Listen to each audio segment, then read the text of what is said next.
Alright guys, TacticalRab back again today. Hope you're all doing well and enjoying your day so far. Welcome back to VALORANT news and more drama in the North American scene as per usual. OpTic Yay getting incredibly frustrated with Rossy from TSM for backseat gaming in a ranked match. Does Rossy need to buck his ideas up a fair bit if he wants to keep his spot on the roster next season if TSM get a slot in the franchise league? Very much enjoyed your thoughts in the comment section below. Hit the like button if you enjoy. Subscribe if you're new as always. I'd greatly appreciate it. Really upset the channel. Thanks very much indeed for doing that. I think we got to 22,222 subs yesterday. I think we hit that number, so that's just absolutely beautiful. Let's go to 33333 or whatever. Firstly, let's discuss some rostermania stuff. Guild are going to play with Yassine for the EMEA LCQ. The rumor had it, of course, that Russ was going to be gone, going to step away from the team as he's apparently stepping down. Signed on loan, issues with acquiring Twiston. So Twiston was going to be the guy they wanted Guild, and now Yassine is going to be there instead. So rather interesting stuff. Not sure necessarily that this is going to be a move that's going to make them win the LCQ or anything, because they're going to have to win this LCQ if they want to qualify for champions. They did look rather good with Russ for a time at Masters Copenhagen, so kind of surprised they're making this move. But again, they do still have some talent on their roster, just not sure it's quite enough to take down some of the top dogs in EMEA that are still competing for that spot, with Fnatic and FPX the only two teams qualified for sure from the EMEA region.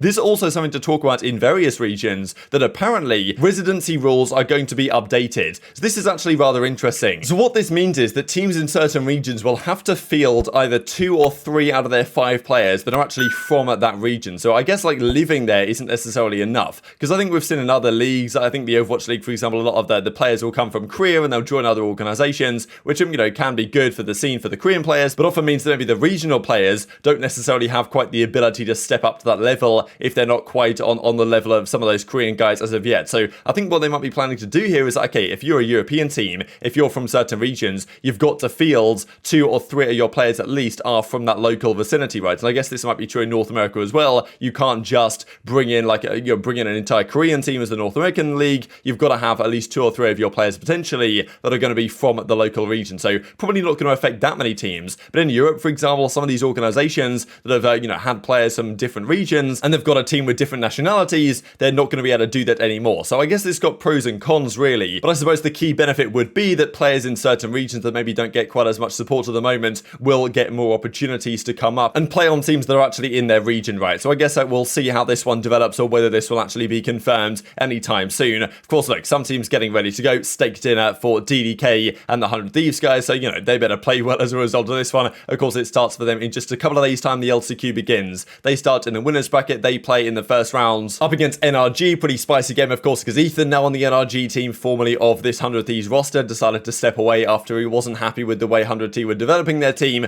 We'll see who comes out on top in that one in a couple of days' time. Wanted to mention Pearl real quick actually as well, because a lot of players are trying to get some Pearl practice in, because this is going to be part of the map pool going forwards. Not for the LCQ, but for champions. So look, if they do win the LCQ, they're probably going to have some idea of how this map actually plays. And Derek made a disgusting play here with the Vandal, and he's got Rainer on as well, which is somewhat interesting, just because we do wonder what's going to happen with the meta going into champions. Is Rainer a viable agent on a map like Pearl? Is she a viable agent anywhere if teams want to try and use her in combination with something else? Probably not, but still, maybe she gets used sometimes. And Pearl, a map that people don't really understand yet, then, maybe it's time to give it a go. Now, of course, look, Pearl, we're not really sure exactly what's happening here with this map, because at the LCQ, it's not being used. At champions, it will be used. Next season, is it going to still be in the map pool? Is Split going to come back for something else? Because a lot of pros would say, look, get rid of Bind, bring Split back into the pool. Is Pearl actually any good? Lots of pros don't really think that's the case. Derek does say they're going to debut this kind of Rainer idea at the LCQ. I wonder if we'll actually see any of that come into play. And as Zekken says from Exit, this map Pearl is doggy doo-doo, right? So he's not a big fan of Pearl. Now look, with more time, maybe pros will start to like it a little bit more, but I think just comparing it to Split, a lot of pros, this new map aren't really a big fan for now. We will see it at champions though, with potentially the chamber changes coming in for there as well, so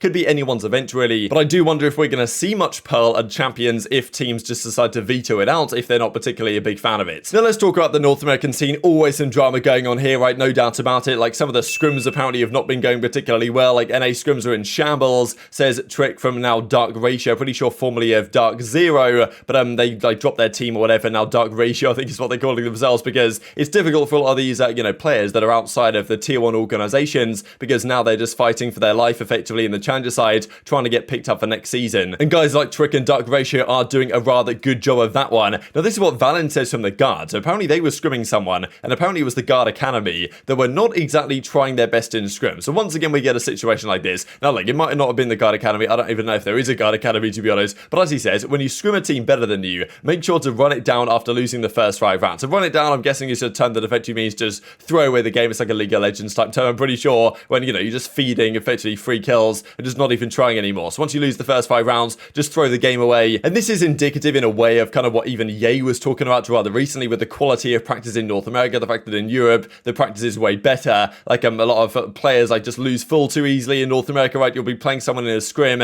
and then all of a sudden, like, they'll just be kind of giving up or not really playing 100% or just throwing away their life. I think FNS was saying as well that he plays some teams in North America that you'll win a couple of rounds and they'll just start doing ridiculous plays that they would never do in a real game. And it's like, why am I even practicing against this guy? Because I'm not practicing for real life environments. I'm just practicing in effectively like a pug situation, right? Where people just don't really care what's going on anymore. So definitely some frustrations from some of these players. Like, even as Vanity says, you know, Bad Mind says, personally, I run it down from round 1. C9 versus Guard scrims are ones for the history books. And he does say the Guard Academy. I don't really know exactly what was happening here, like whether the Guard Academy really exists. Seems somewhat strange to be talking trash on their own kind of affiliated roster. But yeah, Valorant does not seem too happy with whoever they're practicing against, not exactly giving them the best practice. Going into the last chance qualifier, of course, which they've got to win, and they've got to beat Sentinels pretty much in the first round if they want to make the napping. Now, Yay had some similar complaints the other day, and also has been talking a similar thing about Rossy from TSM. So the clip came out actually last night, I believe, where they're playing a ranked game. There's a few notable players, of course, in the lobby you guys can see from the scoreboards, but he was playing on Rossy's team. They had a 2v2 type situation,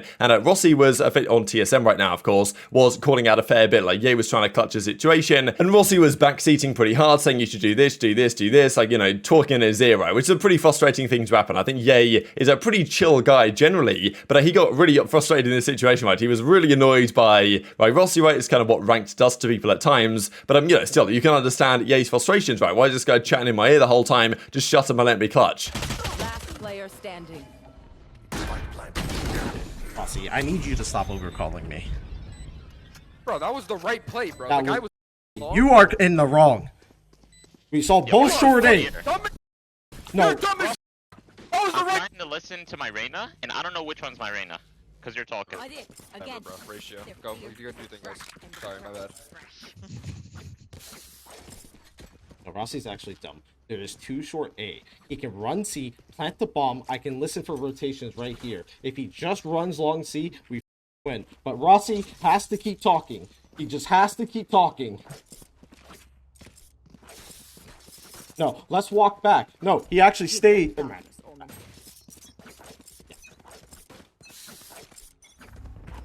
So if Yay's getting particularly frustrated at you and then you're kind of clapping back and saying, oh, yeah, you're just dumb, like, you know, all this stuff and stuff, one of the best players in North America, if not one of the best players, no doubt really, in the entire world, then probably it's not Yay in the wrong in this situation, right? I think this has been a question as well that's been raised about Rossy as an individual, right? And the kind of, you know, toxic mentality at times with him within that TSM roster. Of course, look, they went into Masters or Stage 2, right, of the league after OpTic were the reigning Reykjavik champions, and that they went, what, 1-4, I think, in Stage 2.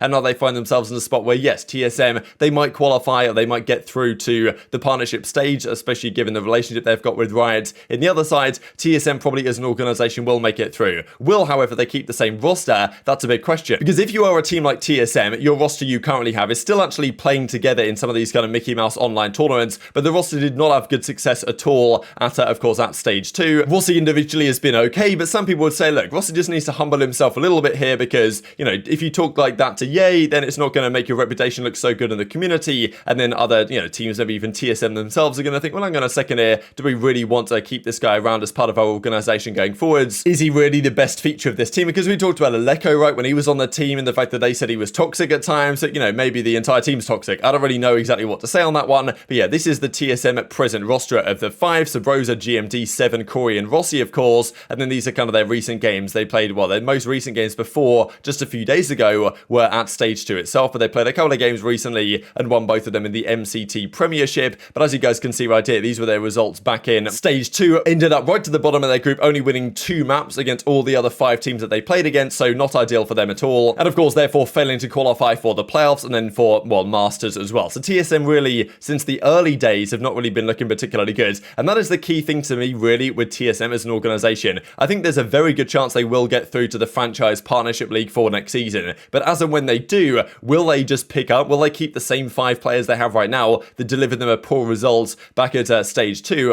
Or will they say, well, look, there's so many good free agents out there from other teams that are way better than our team that didn't qualify. Like, why don't we just pick them up instead? So I think guys like Rossy and pretty much the entire team have got to be careful, because there's no guarantees TSM are sticking by this roster next season. Even if they do get the franchise spot, there'll be many other free agents that might be a massive upgrade, especially based on their recent performances, right? So guys like Rossy got to be careful, to be honest. And clips coming out like this and Yay himself getting frustrated with you is probably not a great sign of success to come. And did want to mention this as well, because that's the thing. OpTic, #1 team in the game, at least in North America. Pretty sure TSM right now are the 14th best team in the game, right? So, you know, Rossy's got to think about that type of stuff before he says stuff like this. And even Dark Ratio, now the 10th best team in North America, apparently going into the last chance qualifiers. Pretty interesting stuff, but very much intrigued to your thoughts on all this stuff in the comment section below. Hope you guys enjoyed the video. If you did enjoy it, hit on the like button. Tools of YouTube gods, this is a good video. I just like you should see it as well, and help grow the competitive Valorant community. Thank you for watching as always. Take care of yourselves, and I'll see you next time.